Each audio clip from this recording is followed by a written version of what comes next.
The galaxy had exactly 43 zones, marked with the universal symbol for "Do not under any circumstances go here unless you enjoy becoming a pile of glowing ash." These zones had been catalogued, documented, and thoroughly avoided for approximately 6,000 years. Then somebody built a shopping mall in one. The discovery came on a Thursday, which is universally acknowledged across all known species as the worst possible day for discovering that your fundamental understanding of physics might be completely wrong. Inspector Threlkis Voon Dammit of the Galactic Hazard Monitoring Committee sat in his ergonomically questionable chair, staring at a screen that was very politely informing him that Zone 38 now contained what appeared to be a residential district, 3 shopping centers, and something the translation software insisted on calling a golf course, though nobody could figure out what that meant. "Morbatai!" Threlkis shouted at his assistant, who was currently attempting to fix the office coffee synthesizer, which had been producing a substance that violated at least 9 health codes since Tuesday. "Morbatai, are you absolutely certain these readings are correct?" Morbatai, a Quelthian with 4 eye stalks and the perpetually exhausted expression of someone who had stopped being surprised by anything 3 jobs ago, didn't even look up from the coffee machine. "Checked them 5 times. Zone 38 definitely has inhabitants. Zone 12 has what looks like a power plant. Zone 9 appears to have a university. Zone 22 is hosting what the translation matrix calls a baseball game, whatever that is." Threlkis felt his 3 stomachs clench simultaneously, which was a sensation he typically reserved for annual performance reviews.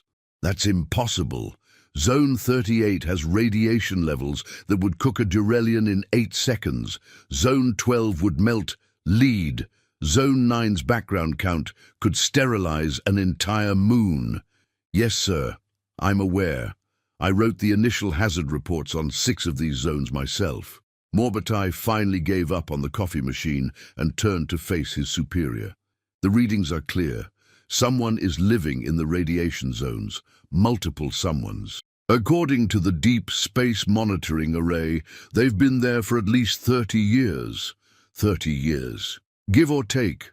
Hard to get precise dates when you're trying to scan through enough radiation to power a small sun." Threlkis pulled up the complete list of marked zones. All 43 were showing signs of habitation, construction, or what the monitoring equipment insisted was industrial activity.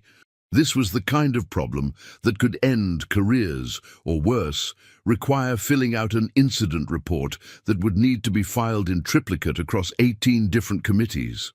"What species are they?" Threlkis demanded, already dreading the answer.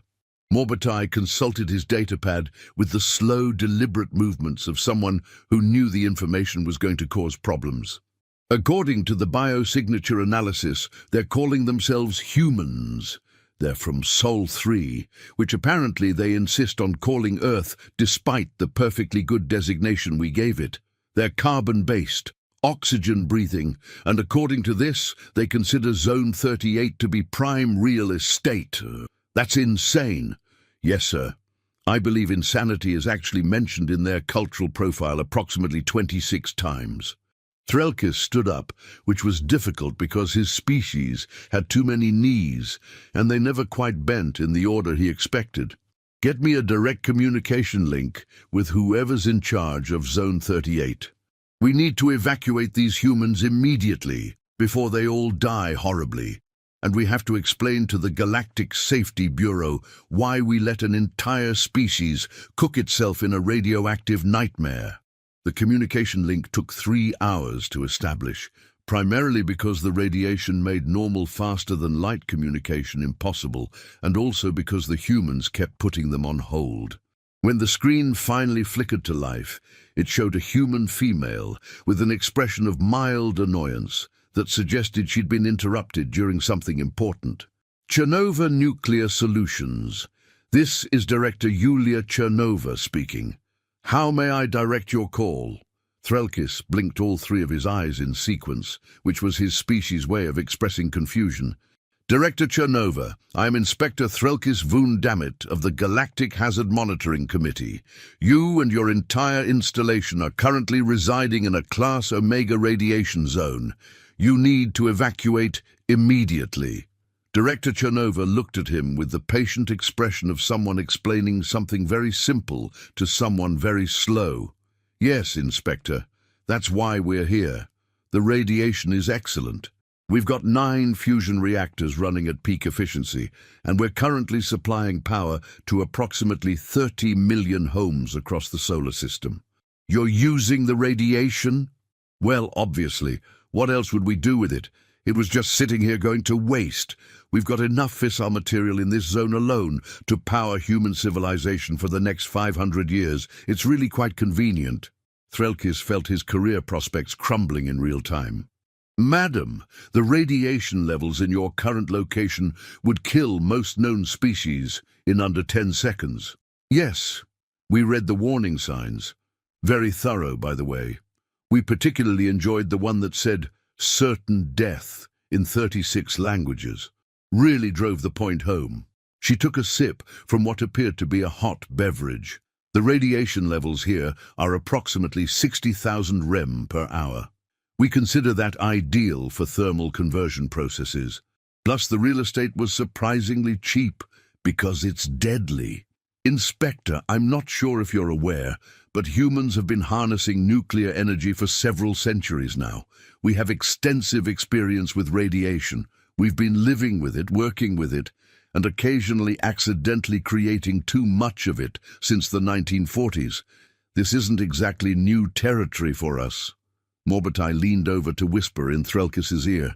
Sir, I'm pulling up their species file now. It says here that humans discovered nuclear weapons before they discovered nuclear power. They tested these weapons on their own planet. Multiple times, hundreds of times. What? Director Chernova apparently had excellent hearing. Ah yes, the Cold War era. Bit of an embarrassing period in our history, I'll admit. We got a bit carried away with the whole mutually assured destruction thing. But we learned a lot about radiation management, silver lining and all that. Threlkis was developing what he suspected might be an ulcer, which was impressive given that his species didn't normally get ulcers. You're telling me that your species voluntarily exposed yourselves to deadly radiation for weapons testing. Well, when you say it like that, it sounds bad. But yes, also for medical treatments, power generation, scientific research, and in one notable incident, making glow-in-the-dark watch faces, which in retrospect was probably not our best idea. She shrugged, with the casual indifference of someone discussing mildly unfortunate weather. Look, Inspector, I appreciate the concern, really I do, but we're perfectly safe here. We've got shielding, monitoring equipment, decontamination protocols, and a really excellent health insurance plan. Plus the commute is terrible, so I'd rather not relocate if it's all the same to you. This is a galactic hazard zone. Yes, and we're paying very reasonable lease rates for it. Do you have any idea how expensive real estate is in normal space? We couldn't afford a facility this size anywhere else. This zone alone is saving us approximately 6 billion credits annually. Threlkis made a sound that his species typically reserved for moments of profound existential despair.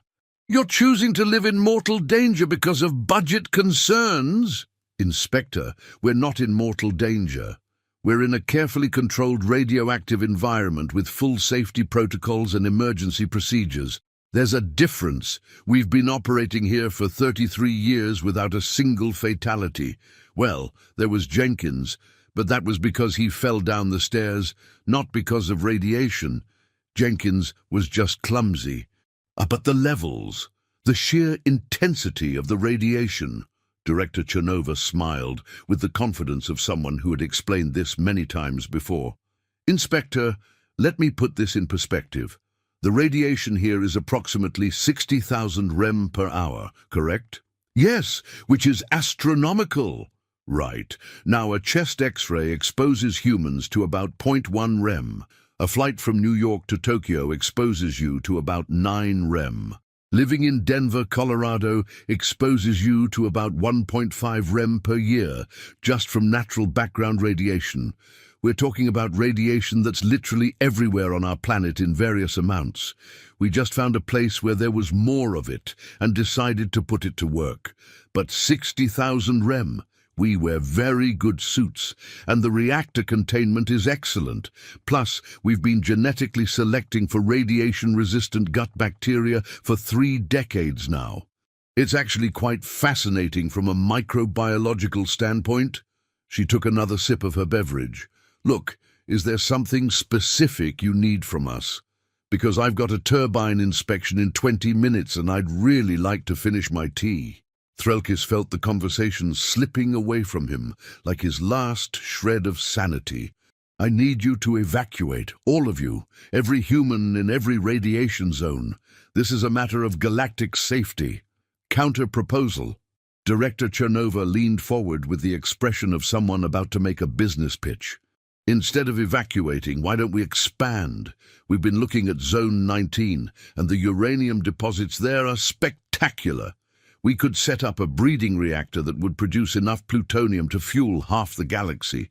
Very efficient, very clean, relatively speaking. Clean? It's a radiation zone. Yes, but it's our radiation zone now. We've got all the necessary licenses from Earth's Atomic Energy Commission. I can forward you the paperwork if you'd like. It's only about 3,000 pages, Morbatai whispered again. Sir, I'm checking the Galactic Safety Code now. There's actually no regulation preventing species from inhabiting radiation zones. The codes just require that the zones be marked, which they are. We put up very nice warning signs. Threlkis wanted to scream, but his species had 3 different sets of vocal cords, and getting them all to scream simultaneously required more coordination than he could currently manage. You're telling me that we can't stop them? Not unless they're actually violating a safety regulation, which technically they're not. They're just ignoring our very sensible warnings about instant death. Director Chernova was checking something on her own screen. Inspector, I'm sorry to cut this short, but my turbine inspection can't wait. However, if you'd like to schedule a facility tour, we'd be happy to accommodate you. We've got a visiting alien protocol that includes full hazmat gear rated for up to 80,000 rem per hour. It's very comprehensive. We developed it after the Quelthian trade delegation visited last year. The Quelthians visited a radiation zone? Well, they wanted to see where we were getting all our cheap power from. We gave them the full tour. They were very impressed, though they did vomit rather a lot. But that's what the hazmat suits are for. She stood up, clearly preparing to end the call. Anyway, Inspector, it's been lovely chatting with you, but I really must go. Feel free to contact us if you need anything. Our radiation-hardened communication systems are active all day, every day. Chernova out. The screen went blank, leaving Threlkis staring at his own reflection, which showed a being who had clearly given up on understanding the universe. Morbatai, he said quietly. Check the other 42 zones. Tell me it's not all like this. Morbatai was already typing, his eye stalks drooping with anticipated dread. Checking now, sir. Zone 12 is currently home to the Fukushima Galactic Energy Consortium. Zone 9 houses the Marie Curie Institute of Applied Radiation Studies. Zone 22 contains what they're calling a training facility for nuclear technicians, which apparently includes recreational areas because humans believe that people work better when they can play baseball in a radioactive environment. This is a nightmare! It gets worse, sir. Zone 15 is a tourist destination.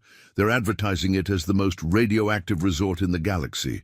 Apparently, humans will pay money to visit dangerous places. Why? According to the promotional material, it's thrilling. They also claim the radiation gives you a very nice glow. Morbatai paused. I don't think they're being literal about the glowing, sir. But with humans, it's hard to tell. Threlkis collapsed back into his chair, which made a concerning cracking sound. I need to report this to the committee. They're going to ask me how this happened. What am I supposed to tell them? The truth, sir, that we discovered a species that considers lethal radiation to be an economic opportunity rather than a hazard. They'll think I've gone insane. Yes, sir, probably, but the evidence is rather overwhelming. Mobatai pulled up a new screen. If it helps, I've found their cultural introduction file. It mentions that humans evolved on a planet that regularly tries to kill them through weather, predators, diseases, and geological activity. Apparently, they developed a cultural response to danger that roughly translates to "hold my beer" and "watch this."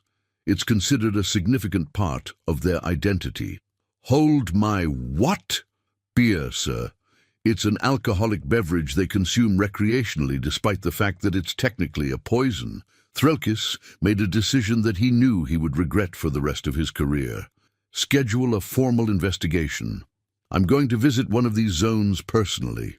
If I'm going to report that an entire species has decided to colonize certain death, I'm going to verify it first. Which zone would you like to visit, sir? Whichever one is least likely to kill me. Morbatai consulted his datapad. That would be Zone 38, sir. The one we just spoke to. Director Chernova has the most comprehensive safety protocols, and according to her facility record, she hasn't lost a visitor to radiation yet. What about to other causes? Well, there was the stairs incident with Jenkins, but he was an employee, not a visitor. And there was a Vorlaxian dignitary who had an allergic reaction to the decontamination gel, but that was more of a skin rash situation than actual danger. Fine, schedule it. If I'm going to die in a radiation zone, at least I'll die knowing.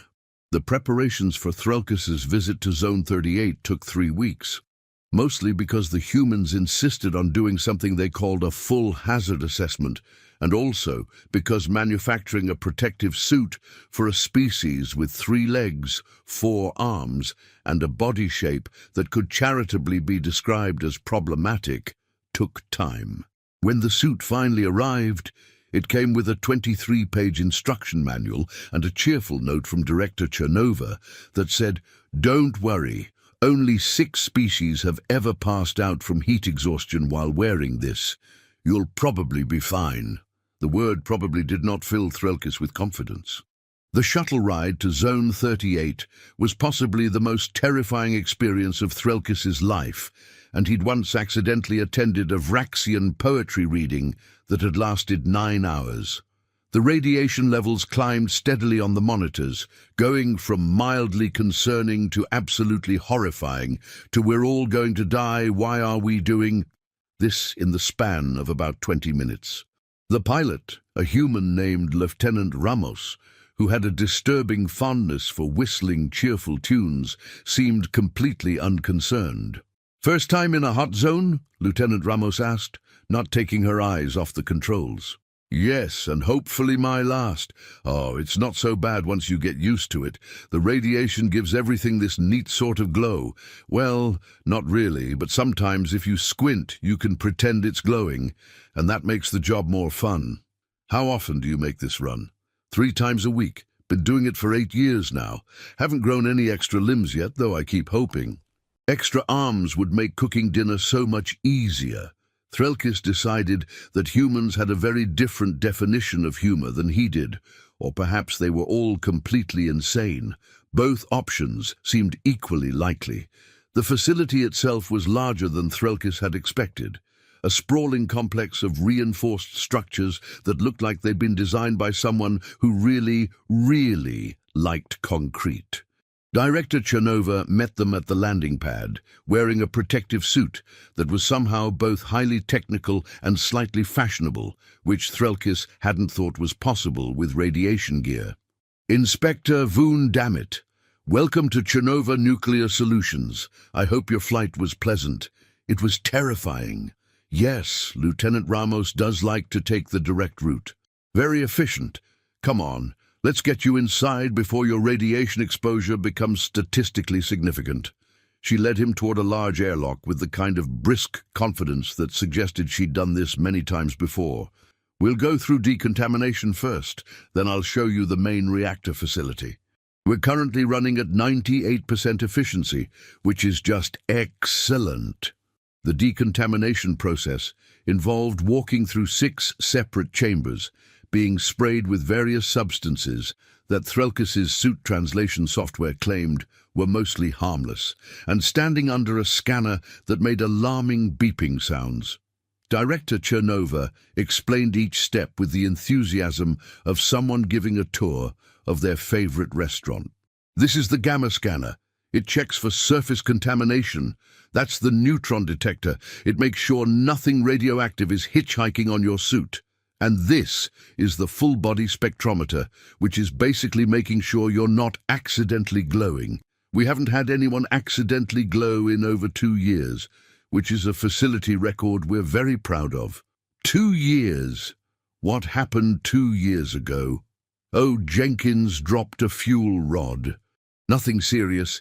He only glowed for about a week, and the blue color actually looked quite nice on him, very fashionable. The same Jenkins who fell down the stairs. Different Jenkins.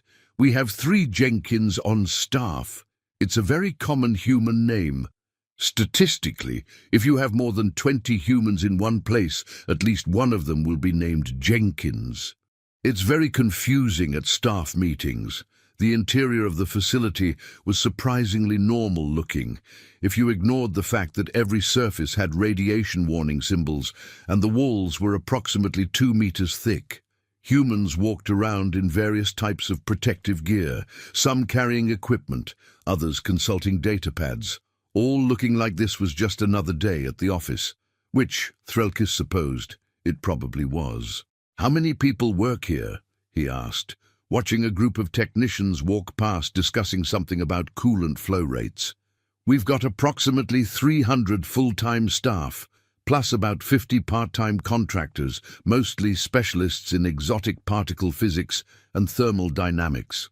And of course there's the cafeteria staff, who are absolute heroes for making food taste good, despite the fact that everything has to be radiation shielded." "You have a cafeteria in a radiation zone?" "Well, of course. People have to eat. We can't expect them to bring lunch from home every day. That would be unreasonable." Director Chernova led him down a corridor that seemed to go on forever. The cafeteria is actually one of our most popular features. The food is quite good, and the coffee is surprisingly excellent, given that the water has to be filtered through 36 purification stages. They passed through another airlock and entered what Director Chernova called the main observation deck. Through a thick window of what appeared to be lead glass, Threlkis could see the reactor core, a massive structure of metal and concrete that pulsed with carefully contained energy. The radiation readings on his suit display were making his eyes water, which was biologically impossible, but seemed to be happening anyway. "This is Reactor 7, Director Chernova said proudly. "She's our newest installation, capable of producing 12 gigawatts of continuous power. We use a closed-loop cooling system with heavy water, which is both efficient and relatively safe.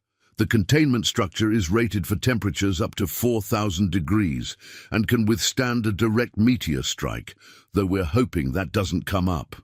"This is incredible," Threlkis admitted, despite his better judgment. "But it's also terrifying. How can you work here every day without being consumed by fear?" Director Chernova looked at him with genuine confusion. "Fear? Inspector, why would we be afraid? We have safety protocols, backup systems, emergency procedures and radiation monitoring that checks everything down to individual particles. This is actually one of the safest places you can work in the entire solar system. We haven't had a serious incident in over a decade." "What was the serious incident?" "Oh, one of the cooling pumps failed, and we had to do an emergency shutdown. Nobody was hurt, but we did have to order pizza for the entire staff because the cafeteria was in the affected zone. That was a logistical nightmare, let me tell you. Getting pizza delivery to a radiation zone requires so much paperwork." Threlkis felt his understanding of the universe continuing to crumble. "You're more concerned about pizza delivery than nuclear safety." Well, the nuclear safety is handled. That's routine. But coordinating dinner for 300 people on short notice, that's challenging. She smiled behind her helmet. Come on, I'll show you the control room. That's where the real magic happens. The control room was a cathedral of screens, buttons, and monitoring equipment that would have made any computer enthusiast weep with joy. Humans sat at various stations, calmly watching readouts and occasionally making small adjustments to systems that controlled forces that could vaporize a small city. One technician was eating a sandwich. "This is where we monitor all reactor operations," Director Chernova explained, gesturing broadly. "We have 23 redundant safety systems, each one monitored independently. Temperature, pressure, radiation levels, coolant flow, neutron flux, everything. If anything goes even slightly wrong, alarms go off and automatic systems kick in. It's really quite foolproof." "No system is foolproof." "Well, no, but we do our best. Plus, we have excellent training programs. Every technician here has at least 6 years of education and 2 years of supervised experience before they're allowed to touch anything important." She walked over to one of the consoles. "This is our chief reactor operator, Technician Dmitry Volkov. Dmitry, say hello to Inspector Vundamit from the Galactic Hazard Monitoring Committee." Dmitry, a broad-shouldered human with an impressive beard, looked up from his sandwich and waved. "Hello, Inspector. Welcome to the hot zone. How are you enjoying the radiation?" "I am not enjoying it." "Ah, you'll get used to it. I was nervous my first year too. Now I barely notice when the alarms go off." He took another bite of his sandwich. "Would you like half? It's turkey and Swiss. Very good." "The alarms go off regularly?" "Well, sure, that's what they're for. They tell us when something needs attention. Last week, Reactor 5's cooling system fluctuated by 0.3 degrees and the alarms went crazy. Turned out a sensor needed recalibration. Very routine." He finished his sandwich and turned back to his console. "Everything's running smooth today, though. All 7 reactors are at optimal efficiency. It's almost boring, really." Director Chernova nodded approvingly. "Boring is good in this business.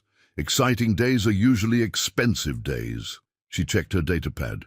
"Speaking of which, Inspector, would you like to see the turbine hall? It's quite impressive. We've got 18 turbines running, and the sound is absolutely magnificent, like standing next to a very large, very angry mechanical god." "That doesn't sound safe." "Oh, it's safe, just loud. We provide hearing protection, although I'll admit, after working here for 15 years, I may have some mild hearing loss. But that's a small price to pay for progress." The tour continued for another 3 hours, during which Threlkis saw things that would haunt his dreams for years. Humans casually handling radioactive materials, humans performing maintenance on equipment that glowed with Cherenkov radiation, humans eating lunch in a cafeteria located less than 50 meters from a working nuclear reactor. Humans doing all of this with the kind of casual indifference usually reserved for filing paperwork or organizing sock drawers. By the time Director Chernova escorted him back to the shuttle, Threlkis felt like his entire worldview had been fundamentally restructured. These humans weren't suicidal. They weren't insane. They were just unbelievably different from every other species in the galaxy. They saw danger and thought opportunity. They saw radiation and thought power source. They saw certain death and thought affordable real estate. "Thank you for visiting, Inspector," Director Chernova said cheerfully as they reached the landing pad. "I hope this has reassured you that we know what we're doing, and if your committee has any other concerns, please feel free to contact us. We're always happy to explain our safety protocols." "I have one final question," Threlkis said, his voice tired.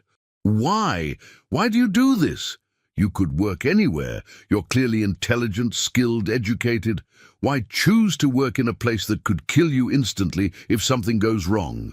Director Chernova was quiet for a moment, looking back at the facility with something like affection. "Inspector, do you know what uranium is? It's just a rock, a very special rock, but still just a rock. It sits in the ground, being radioactive, not hurting anyone, not helping anyone, just existing. But if you know what you're doing, if you have the knowledge and the tools and the courage, you can take that rock and turn it into power. You can light cities, you can run hospitals, you can keep people warm in winter and cool in summer. You can take something dangerous and make it useful. That's not insanity, Inspector. That's engineering. And engineering is humanity's answer to every problem we've ever faced. We turn obstacles into opportunities. It's what we do! She extended a gloved hand for a handshake, which Threlkis awkwardly accepted with one of his 4 hands. Besides, the pay is excellent, and we get really good vacation time. You'd be surprised how many humans want to work here. We're actually quite selective in our hiring. As the shuttle lifted off, carrying Threlkis away from the radiation zone and back toward normal space where things made sense, he watched the facility shrink into the distance. Lights twinkled in the darkness, marking the boundaries of a place where humans had looked at certain death and decided to build a power plant. The galaxy had 43 radiation zones. The humans wanted to build in all of them. Threlkis spent the entire flight back composing his report. It took him 6 attempts to write something that didn't sound completely insane. The final version was 12 pages long and could be summarized as follows. The humans are using the radiation zones as advertised. There is apparently nothing we can do about this. I recommend we update our warning signs to include an exception for humans, as they clearly cannot read or simply don't care. Morbatai was waiting when he arrived back at the office. How was it, sir? Horrifying, educational, mildly inspiring, mostly horrifying. Threlkis slumped into his chair. Did anything interesting happen while I was gone? Well, Zone 15 officially opened their tourist resort. They're advertising package deals that include radiation exposure certificates as souvenirs. And Zone 29 just got purchased by a company called Thorium Dreams Incorporated, who are planning to build something they're calling a next-generation breeding reactor. I looked up what that means, and now I need to lie down. Anything else? The committee wants to meet with you tomorrow. Apparently, several other inspectors have been filing similar reports about humans doing impossible things in dangerous places. There's a growing consensus that we might need to create an entirely new classification system just for them. Threlkis pulled up his computer and began typing his formal report. The cursor blinked at him accusingly as he struggled to find words that would adequately convey what he'd witnessed. Finally, he settled on the simplest possible statement. Humans have discovered that our species' radiation hazards are their power sources. Recommend policy review. It was not his best work, but it was honest. And after the day he'd had, honesty was about all he could manage. The committee meeting the next morning was exactly as awful as Threlkis had feared. 53 species representatives sat in a circular chamber, all of them looking at him with expressions ranging from concern to outright disbelief. The committee chair, an elderly Vraxian named Sorvax, who had held the position for 30 years and looked like she was tired of everyone's nonsense, gestured for him to begin his presentation. Inspector Voondammit, you claim that the human species is deliberately inhabiting Class Omega radiation zones. Please explain. Threlkis activated his presentation, which consisted mostly of photographs he'd taken during his facility tour and graphs showing radiation levels that made several committee members faint. Humans do not consider these zones to be hazards. They consider them to be resources. They're extracting energy from the radiation through a process they call nuclear fission, and they've been doing it for several hundred years. They have extensive safety protocols, trained personnel, and regulatory frameworks. They're not being reckless, they're being engineers. A Quelthian representative raised 3 tentacles. But the danger, the radiation levels would kill most species in seconds. Yes, but humans have developed protective equipment and containment systems. They work in shifts, monitor their exposure carefully, and have medical protocols for radiation sickness. It's not safe by our standards, but by their standards, it's apparently acceptable. This is madness, shouted a Volaxian diplomat. We must forbid this. We must evacuate them immediately. We can't, Threlkis said, louder than he intended. I checked the regulations. There's no law against species inhabiting radiation zones. The zones are marked. We've fulfilled our legal obligation. If humans want to ignore our warnings, that's technically their right.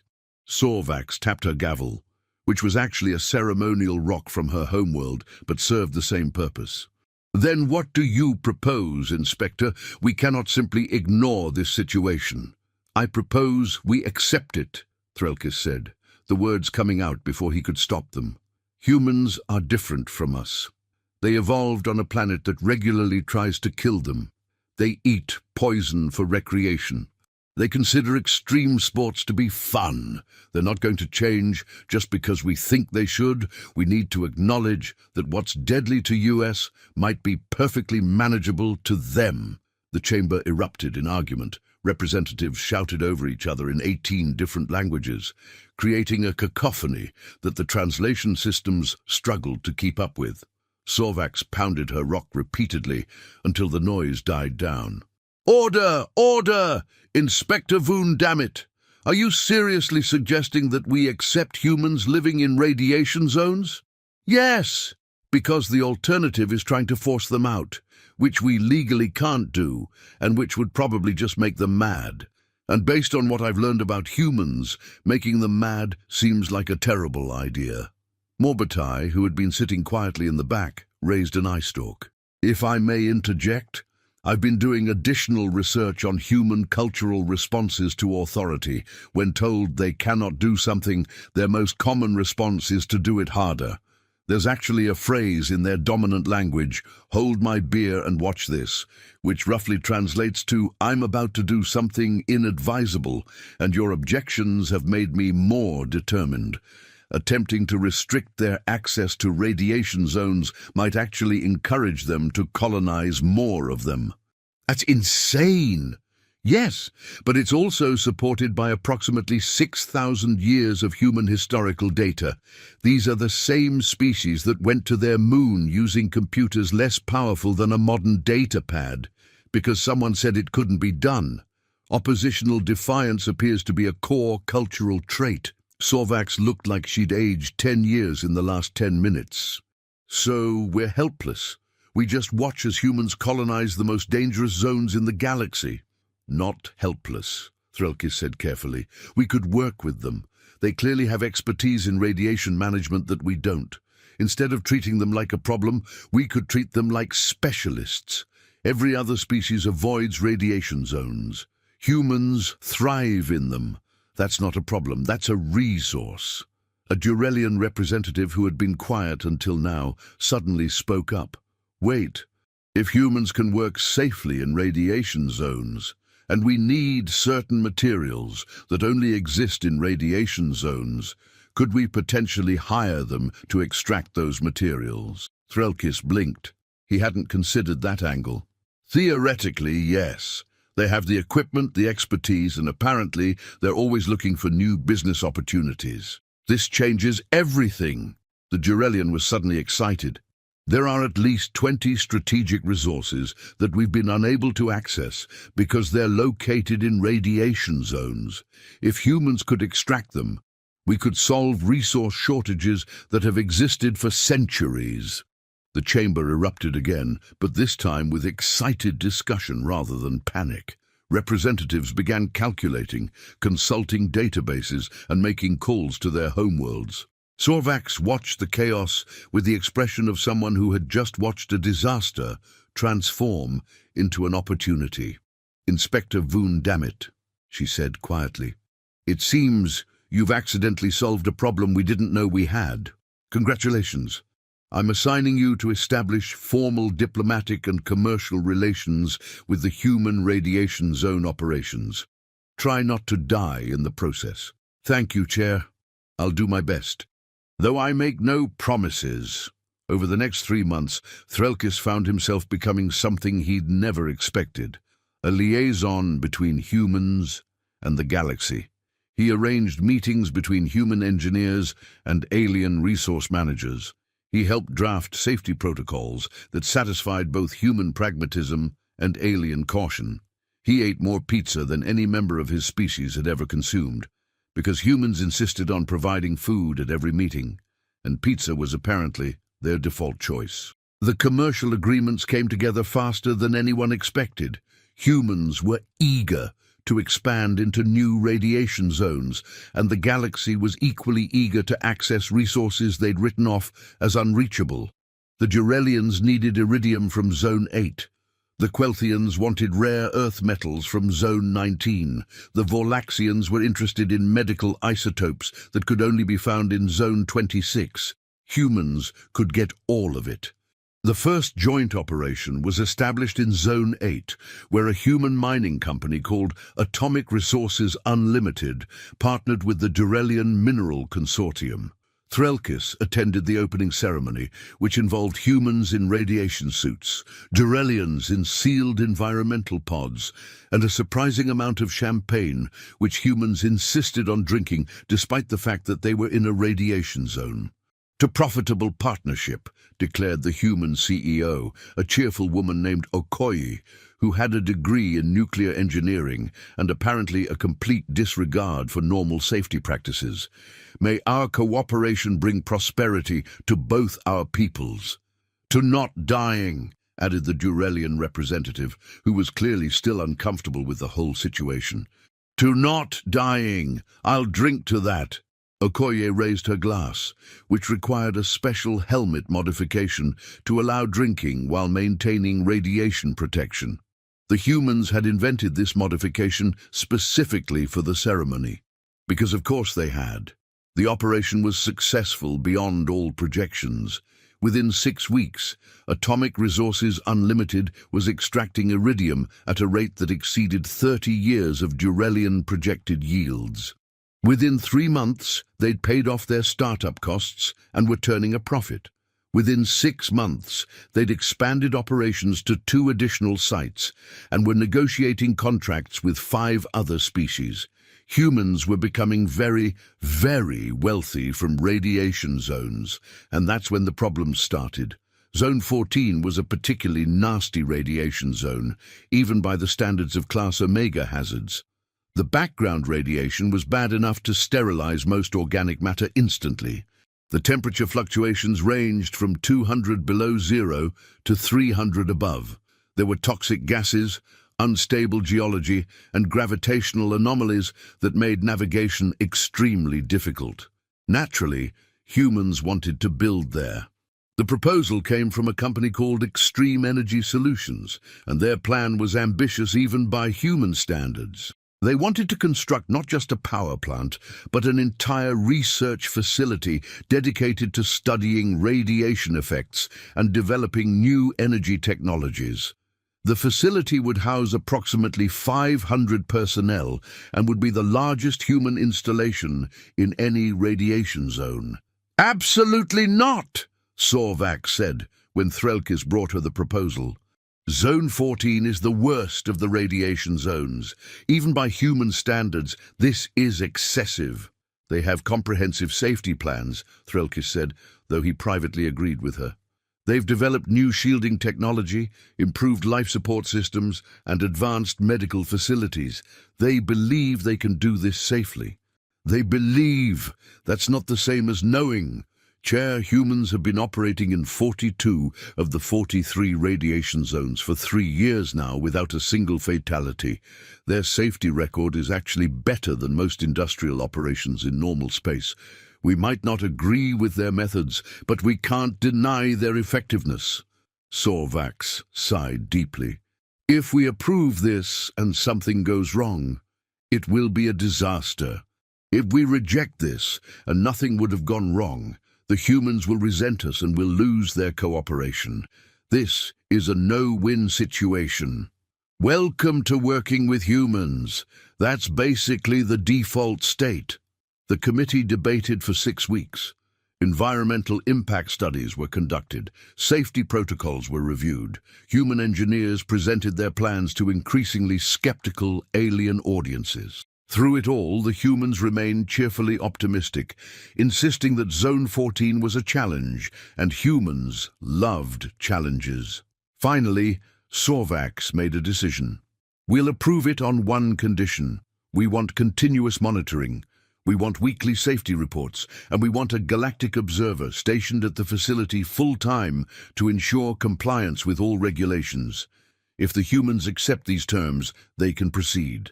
Extreme Energy Solutions accepted immediately, with one counter-proposal. The Galactic Observer had to agree to live in the radiation zone full-time for the duration of the construction, which was estimated at 2 years. It was a clever move. Most species couldn't survive in Zone 14 for more than a few hours, even with protection. "They're calling our bluff!" Sorvax said furiously when the counter-proposal arrived. "They know we can't send anyone." "Actually," Morbitai said quietly, "I've been reviewing the personnel files. Inspector Vundamit's species has unusually high radiation resistance. Not as high as humans, obviously, but significantly higher than most species. With proper equipment and rotation schedules, he could theoretically survive long-term exposure." Everyone turned to look at Threlkis. "Oh no," Threlkis said immediately. "Absolutely not. I am not spending 2 years in Zone 14. I have a life. I have a family. I have a standing appointment for stress therapy every Tuesday." "You'd be serving the galaxy," Sorvax said with the tone of someone making an offer that wasn't really an offer. "And we'd increase your salary by 40%. Plus hazard pay, plus a bonus upon successful completion of the assignment. You'd be able to retire comfortably after this." "Gah. I'd like to survive to retirement." "The humans have promised full support, including access to their medical facilities, regular health monitoring, and whatever protective equipment you need. They're taking this seriously." Threlkis looked around the chamber at all the faces watching him expectantly. He thought about his career, his pension, and his fundamental inability to say no when put on the spot. He thought about Director Chernova's cheerful confidence, Lieutenant Ramos's casual whistling, and Dmitry Volkov eating a sandwich while monitoring enough power to vaporize a continent. "Fine," he said, louder than intended. "I'll do it. But I want that salary increase in writing, and if I die, I want a very nice memorial statue somewhere people will actually see it." "Deal," Sorvax said immediately. "Try not to need the statue."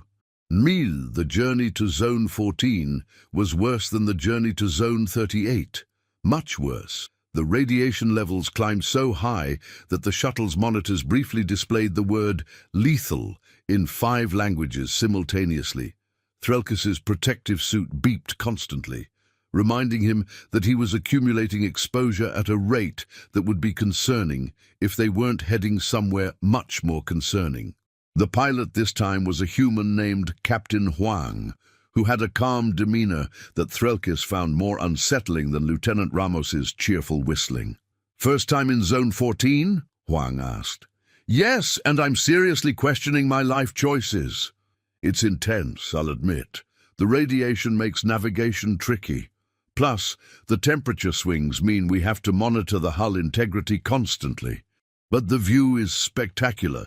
Zone 14 has this beautiful aurora effect from all the charged particles interacting with the thin atmosphere."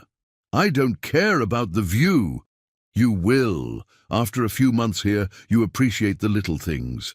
The way the radiation makes the ice crystals glow, the colors in the rock formations.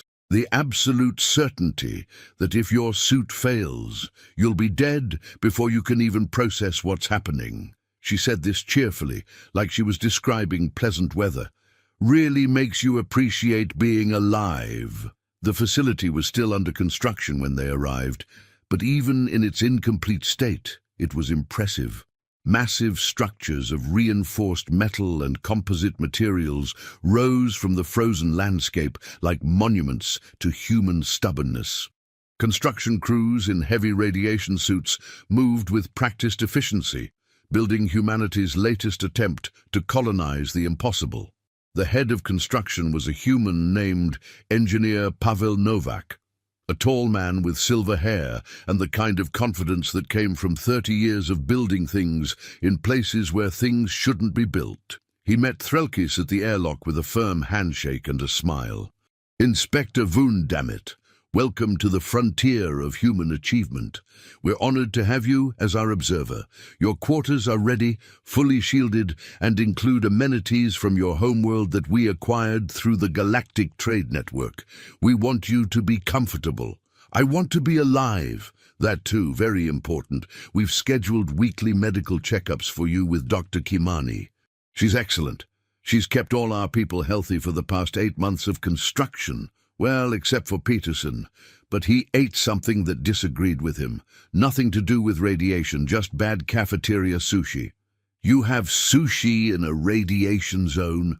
"We have attempted sushi. It's not great, I'll admit, but we're working on it. Our chef is very dedicated." Threlkis's quarters turned out to be surprisingly pleasant. The walls were thick enough to stop an asteroid, the air filtration was excellent, and the bed was actually designed for his species' anatomy, which meant someone had done their homework. There was even a small window with lead glass that looked out over the construction site, though the view was mostly humans in suits welding things while standing on scaffolding over pits of radioactive material. The first week was an adjustment period. Threlkis learned the layout of the completed sections, met the key personnel, and reviewed the construction plans in excruciating detail. The humans were building something remarkable. The facility would house 500 people, 7 research laboratories, 3 experimental reactors, and enough safety backups to satisfy even the most paranoid engineer. "We're not taking any chances," Engineer Novak explained during one of their daily briefings. "Every system has at least 3 redundancies. Every section has independent life support. Every worker has personal radiation monitoring that reports to the central computer every 30 seconds. If someone's exposure gets too high, they're pulled off duty immediately. We're not here to be heroes. We're here to build something that will outlast us. You're surprisingly careful for humans." "We're careful because we're human. We know our limitations. We know radiation is dangerous. We know Zone 14 could kill us if we make mistakes. That's why we plan. That's why we prepare. That's why we have safety meetings every morning at 0700, where we review every task for the day and identify potential hazards." He pulled up a schedule on his datapad. "See, tomorrow we're pouring concrete for reactor building 2. We've identified 12 potential points of failure and created protocols for each one. Nothing is left to chance." "What about the unexpected?" "We have protocols for that too. They mostly involve evacuating to shelter and calling for help, but they exist. We're not stupid, Inspector. We're just more comfortable with risk than most species." The construction progressed steadily. Threlkis watched as humans accomplished impossible tasks through a combination of advanced technology, careful planning, and sheer stubborn determination. Foundations were laid in frozen ground that should have been impossible to excavate. Support structures were erected in temperature extremes that should have made the metal brittle. Reactor vessels were installed in radiation fields that should have made precision work impossible. And yet, it worked. The humans had thought of everything. When conventional welding didn't work in the extreme cold, they used a specialized process that actually worked better in low temperatures. When traditional concrete wouldn't set properly, they used a modified formula that cured faster and stronger. When communication systems failed due to radiation interference, they installed hardened fiber optic cables that were immune to electromagnetic disruption. "Humans are very good at solving problems," Dr. Kimani explained during Threlkis's 3rd medical checkup. She was a cheerful woman with kind eyes and a collection of radiation burns on her hands that she dismissed as occupational hazards. "We've been solving problems since we learned to make fire. Every challenge is just another problem waiting for a solution. Zone 14 isn't impossible, it's just difficult, and difficult is interesting. Don't you ever get scared. Every day, fear is healthy, Fear keeps you alert. The trick is not letting fear stop you from doing important work. She checked his radiation exposure levels and nodded approvingly. Your numbers are excellent, by the way, well below danger thresholds. Your species' natural resistance is quite impressive. That's because I spend most of my time in my quarters. Smart. We rotate our construction crews every 6 hours to minimize exposure. You're actually getting less radiation than some of our administrative staff. She made a note on her data pad. Keep doing what you're doing. You'll be fine.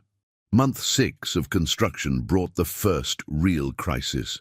A solar flare increased radiation levels by 30% for 3 days. Everyone was confined to shelter while the storm raged outside.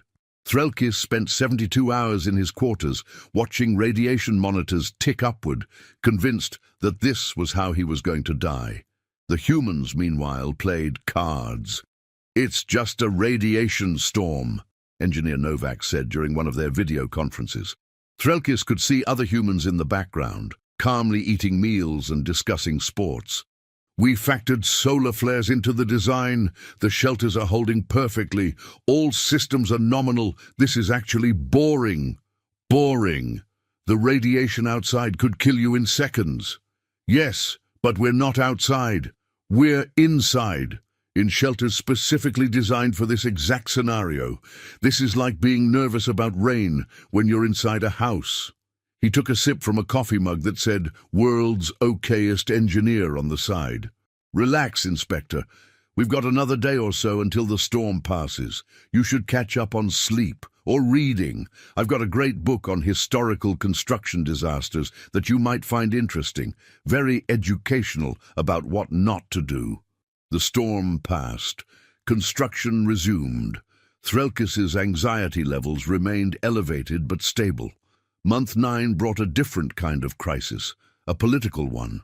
The Zeltharian Confederation, a minor but vocal political entity, filed a formal complaint with the Galactic Committee. They claimed that human radiation zone operations were a safety hazard to the entire galaxy, that humans were being reckless, and that the committee was negligent in allowing such dangerous activities. Sorvax called Threlkis directly. "Inspector, I need your honest assessment. Are the humans being reckless?" Threlkis thought carefully about his answer. He'd spent 9 months living in Zone 14. He'd watched humans work with materials that could kill them instantly if mishandled. He'd seen them take risks that made his species' danger instincts scream. But he'd also seen their safety protocols, their training programs, their absolute refusal to cut corners, even when it would save time and money. "No," he said finally, "they're not being reckless. They're being bold, but bold isn't the same as reckless. They calculate their risks. They prepare for contingencies. They take safety seriously, even if their definition of safe is different from ours. I've seen Durelians take bigger risks in normal space than humans take in radiation zones. The Zeltharians want us to shut down all human radiation operations. They're threatening to bring it to a full galactic vote. That would be a mistake. The humans won't accept it. And more importantly, we need them now. 17 species are currently dependent on resources extracted from radiation zones. The humans have contracts, legal agreements, and economic partnerships. Shutting them down would cause a resource crisis." "I know, but the Zeltharians are being persistent," Sorvax sighed. "I need you to compile a comprehensive report. Safety records, incident rates, economic benefits, everything. If this goes to a vote, I need evidence that human operations are beneficial to the galaxy." Threlkis spent the next 2 weeks compiling the most thorough report of his career. He gathered data from all 43 radiation zones. He interviewed human workers, alien partners, and independent safety inspectors. He reviewed medical records, accident reports, and financial statements. He built a case not just for allowing human radiation operations, but for expanding them. The numbers were remarkable. In 3 years of operations across 43 radiation zones, employing over 12,000 human workers, There had been exactly 3 serious injuries. All 3 were non-radiation related. 2 were falls. 1 was a vehicle accident. 0 fatalities. 0 radiation sickness cases requiring hospitalization. 0 environmental contamination incidents. Meanwhile, human operations had extracted resources worth approximately 3 trillion credits. They'd solved resource shortages affecting 19 species. They'd created jobs, stimulated economies, and pioneered new technologies that had applications far beyond radiation work. The humans aren't a hazard to the galaxy, Threlkis concluded in his report. They're an asset. They've taken resources we'd written off as inaccessible and made them economically viable. They've turned death zones into industrial centers. They've accomplished in 3 years what most species said was impossible. The galaxy is safer, wealthier, and more stable because of human radiation operations. Shutting them down would be economic and strategic madness. The galactic vote was scheduled for month 11 of Threlkis's assignment. He was called back to the committee chambers to present his findings in person. Engineer Novak insisted on sending him in one of their better shuttles, with a care package that included vacuum-sealed human food, medical supplies, and a handwritten note that said, "Knock 'em dead, not literally." The committee chamber was packed. Representatives from 68 species crowded the space, all of them anxious to hear about the human situation. The Zeltharian delegation sat in the front row, looking smug and certain of their position. Sorvax called the session to order with her ceremonial rock. Inspector Vundamit will now present his findings regarding human radiation zone operations. Inspector, please proceed. Threlkis activated his presentation. The first slide showed a simple comparison. Human radiation operation safety record versus galaxy-wide industrial accident rates. The difference was stark. Humans are not reckless, he began. They're meticulous. Their safety record is better than mining operations, better than shipping industries, better than most construction work in normal space. They've achieved this while working in conditions that would instantly kill most species.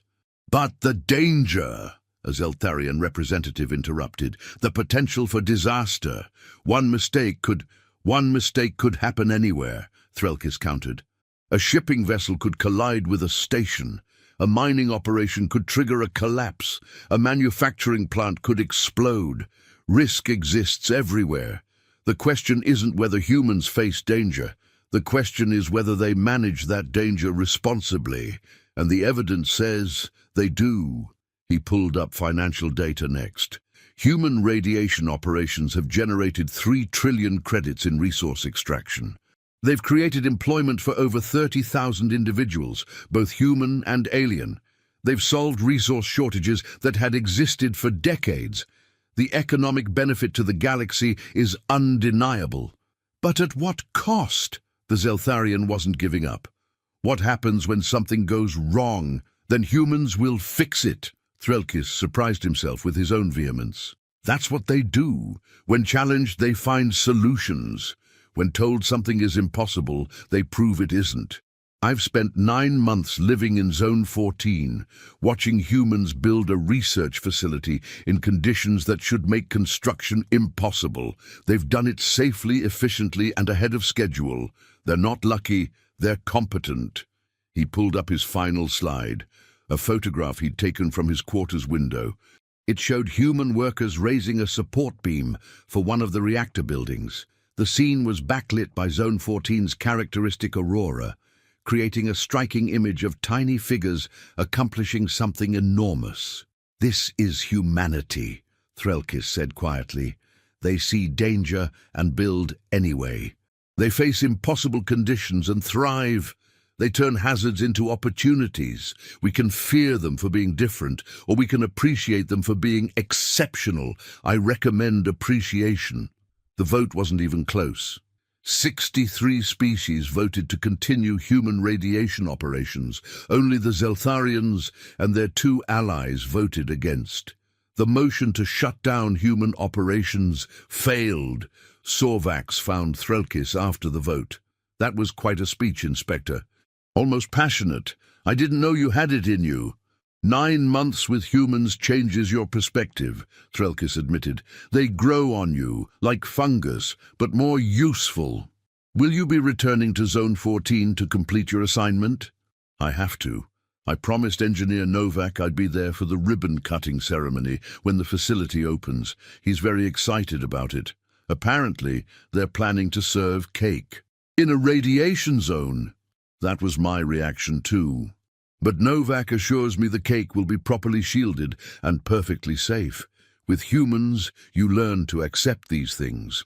The final 3 months of construction passed without major incident.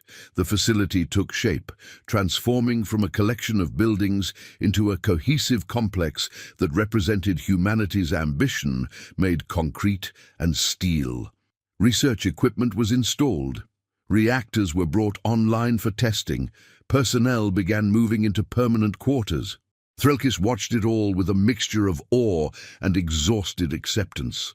The humans had done it. They'd built a world-class research facility in one of the deadliest environments in the galaxy, and they'd done it without losing a single person. The opening ceremony was attended by representatives from 23 species, which required elaborate arrangements to keep everyone safely protected from radiation. The humans set up a special observation area with extra shielding, where dignitaries could watch without risk. Sorvax made the journey personally, which Threlkis considered either very brave or very foolish. Impressive, she admitted, looking at the completed facility through lead-glass windows. I doubted they could do it. I'm pleased to be wrong. They're full of surprises, Threlkis agreed. The ceremony itself was mercifully brief. Engineer Novak gave a short speech thanking everyone involved. Dr. Kimani cut a ribbon with specialized radiation-resistant scissors. Someone released balloons, which immediately drifted away in Zone 14's low gravity and unpredictable winds. And then there was cake. It was chocolate, properly shielded, and served on plates that had radiation warning symbols on them because humans apparently thought that was funny. Threlkis tried a piece and discovered that despite everything, despite the insanity of eating cake in a radiation zone, it was actually good. What do you think, Inspector? Engineer Novak asked, sitting down beside him with his own slice. Was it worth the 2 years? Threlkis considered the question carefully. He thought about the stress, the danger, the constant low-level anxiety of living in a place that could kill him if his protective equipment failed. He thought about the humans he'd met, their casual competence in the face of impossible challenges, their ability to find joy even in the most hostile environments. Ask me in 10 years, he said finally, when I've had time to process the trauma. Novak laughed. Fair enough, but you should know, we couldn't have done this without you. Having a galactic observer who believed in what we were doing, that mattered. That gave us credibility with the committee. You helped make this possible. I just reported what I saw. Exactly. You told the truth. In politics, that's rare and valuable. Novak finished his cake and stood up. The facility's fully operational now. We'll be doing cutting-edge research here for decades, studying radiation effects, developing new energy technologies, maybe even finding ways to help other species survive in hostile environments. This is just the beginning. Threlkis returned to normal space 3 days later. His replacement observer, a young Quelthian named Borvast, who was either very brave or very stupid, arrived to take over his duties. Threlkis gave him extensive briefings, safety advice, and the phone number for Dr. Kimani. Remember, Threlkis said seriously, humans are competent. Don't let their casualness fool you. They know what they're doing even when it seems like they don't. I'll remember, Borvast promised. Anything else? Yes. Try the chocolate cake. It's surprisingly good. Back at the committee offices, Threlkis found that his desk had been buried under paperwork during his absence. Morbatai greeted him with a weary expression and a fresh cup of coffee from the machine, which had finally been fixed and now produced a beverage that only violated 3 health codes. Welcome back, sir. You look terrible. 2 years in Zone 14 will do that. What did I miss? The usual. Budget disputes, safety complaints, jurisdictional arguments. Oh, and the humans are proposing to build in Zone 43. Zone 43, but that's the worst one. Even worse than Zone 14. I know, they're very excited about it. Something about unique isotopes that only form under extreme conditions. They've already submitted preliminary plans. Morbatai handed him a thick document folder. Saw Vax wants your assessment. Threlkis looked at the folder, then at his coffee, then back at the folder. He thought about retirement, about his pension, about spending his remaining years somewhere safe, where the most dangerous thing was mildly spicy food. Then he opened the folder and started reading. Zone 43 was indeed worse than Zone 14. The radiation was higher, the temperature swings more extreme, the geological instability more pronounced. The human proposal was ambitious, thorough, and completely insane. They wanted to build not just a research facility, but a full colony. 2,000 permanent residents, multiple research labs, industrial facilities, educational centers. They wanted to build a city in certain death. Tell Sorvax I'll need 3 weeks to review this properly, Threlkis said, already making notes in the margins. And tell her I'm going to recommend approval. Sir, the humans have proven they can do this. They've earned our trust. If they say they can build a city in Zone 43, I believe them. He took a sip of coffee and grimaced. Besides, someone needs to observe the construction. Might as well be someone with experience. You're volunteering to go back? Absolutely not. I'm suggesting we hire a permanent human liaison who actually enjoys radiation zones. I hear Lieutenant Ramos is looking for new opportunities. She'd be perfect. Morbatai stared at him. You've changed, sir. 2 years with humans will do that. You start to think like them. It's terrifying. Threlkis pulled up his computer and began typing his preliminary assessment. But useful. The galaxy is changing, Morbatai. Humans are making sure of that. We can either resist change or adapt to it. I prefer adaptation. It involves less screaming. 6 months later, construction began in Zone 43. Lieutenant Ramos accepted the position of permanent galactic liaison with enthusiasm that bordered on manic. The human colony was projected to take 5 years to complete. Betting pools immediately sprang up among committee staff, with most people wagering that humans would finish ahead of schedule. Threlkis stayed at his desk, processing reports, reviewing safety protocols, and occasionally wondering if his career had taken a turn into surrealism. The galaxy had 43 radiation zones. Humans were building in all of them. In 50 years, those zones would probably be bustling cities, full of humans doing impossible things and making it look easy. The thought should have terrified him. Instead, it was oddly reassuring. The galaxy had spent millennia avoiding danger. Humans had spent centuries conquering it. Neither approach was wrong. But together they might actually accomplish something remarkable. Sorvax stopped by his office one evening as he was finishing paperwork. Inspector, I've been reviewing your performance evaluations. You've done excellent work. The committee would like to offer you a permanent position as Director of Human Galactic Relations. Significant salary increase, better benefits, your own staff. Interested? Threlkis thought about saying no. He thought about retirement, about safety, about never seeing another radiation zone again. Then he thought about Engineer Novak's pride in the completed facility, about Dr. Kimani's dedication to keeping everyone healthy, about Director Chernova's absolute confidence that turning danger into opportunity was just engineering. I accept, he said, on one condition. I never have to eat cafeteria sushi in a radiation zone ever again. Deal, Sorvax said, extending her hand for a formal handshake. Welcome to the most stressful job in the galaxy. You'll hate it. I already do, but someone has to do it. That's the spirit. Now get some rest. The humans just submitted plans for Zone 27. They want to build something they're calling an extreme tourism resort. We need your assessment by next Tuesday. Of course they do, Threlkis muttered. But he was already pulling up the proposal, curiosity overriding exhaustion, because that's what working with humans did to you. They made you curious. They made you wonder what if. They made you believe that maybe, just maybe, the impossible was only impossible until someone tried.